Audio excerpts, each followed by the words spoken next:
All right.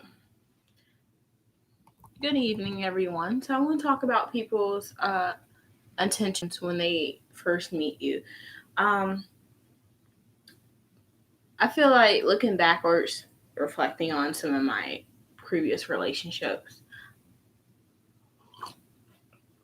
I've met people with bad intentions for me. Bad intentions, like I've had some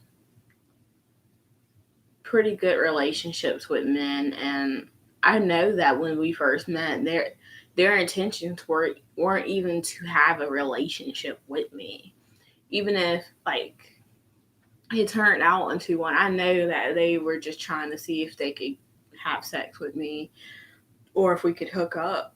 But we ended up falling in love and having a relationship, which was pretty good for the most part. Um, or not pretty good, but the intentions were not to be in a relationship. And they may have act like it was, or maybe they didn't. The point is, sometimes people intentions are not pure with you. Sometimes I've dated people who I've dated someone who told me they wanted a relationship. They saw that I was depressed and insecure, and they used that against me. They was like, "You're so beautiful, you deserve the best," and they rushed into a relationship with me. And I fell in love with them, and I caught feelings, and they got ended up, they ended up telling me that um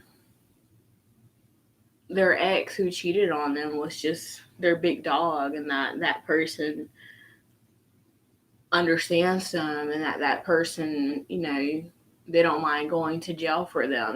This is someone who was supposed to be my man. Like their intentions were me with me. He told me I was just to fill a void because they were going through a dispute. This is what someone told me, who told me they love me, who I introduced to my mom. This is it's hurt because you got someone who comes at you with those type of intentions, and then it turns out those weren't true at all. You got someone who come at you with a, I'm just trying to see what's gonna happen sexually, and then y'all end up being in a relationship. That person who actually came to me about trying to hook up actually ended up proposing to me, and we were actually engaged. Like that's not where it started. And they realized that I wanted more than that, and that's how they had to keep me around. You got other people who might get into a relationship real quick and they're rushing into one because they like the blissful feelings that come with that first love of that high that you get when you start meeting people. It feels so great, and they rushed into something they really didn't belong in a relationship. And that whole relationship, even though it was like one of the longest ones I had, it was toxic. They would lie and cheat on me, and you know, it was like we talked about getting married and having children and things. We talked about this. They met my family, I met theirs. It was like my first real relationship.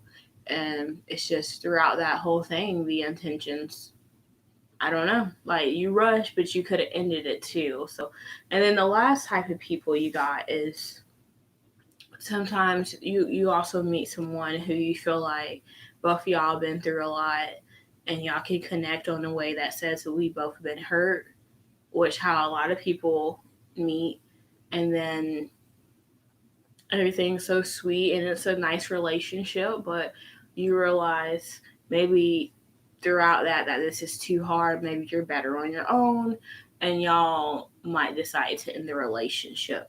And that's perfectly fine. People change their mind. People say, you know what, I don't want to get back into the dating scene. Maybe I'm better off alone, or this ain't the time. And everybody have you have the right to let someone know that. So the problem here is sometimes people will tell you, well, I'm not ready for a relationship, but I want to keep you around.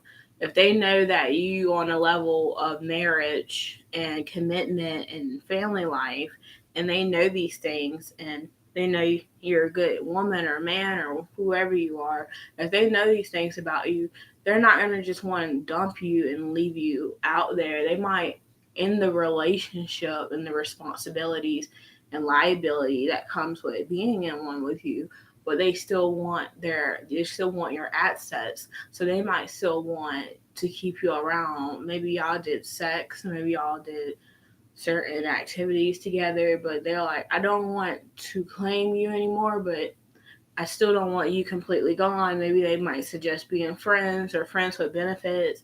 And those type of people are not clear. They may be confused or not quite sure what they want, I would say. Because we were actually in a relationship and you don't want that anymore, why would you still want to have me who wants something like that lingering around with someone you who don't want any of that? So it kind of shows some form of unsureness to me, and and like they trying to just kind of wing it out. Maybe they just, all types of these situations. I'm not saying everybody you meet or date is gonna lead to marriage that lasts forever, because it doesn't work like that every time with people. That's just something that I think we all have seen, even if you had parents who were married for years or something like that. It's just I'm not blaming that things didn't work out. I'm talking about their initial intentions with you, and that they probably changed somewhere in the middle. And what they do with you forward is really what you should judge them about. Because I can respect someone who I met who was like, hey, I'm trying to be casual with you, sex. And you turn them down and they're like, well, let me see. You know what? How about a relationship? And if they're serious, like I said, I got proposed by that man who wanted something casual. I've also gotten cheated on and lied to by someone who came at me with the marriage kit approach. And then you got one, like I said, who changed their mind throughout the relationship but still wanted to keep me around. That means they're still wanting to have like some type of friendship and not just be like ex and never talk to each other, but they're open to being like friends with benefits. But the problem here is I don't judge people. If that's what you want with someone, that's what you want with someone. It's about communication, it's about agreements, it's about being comfortable.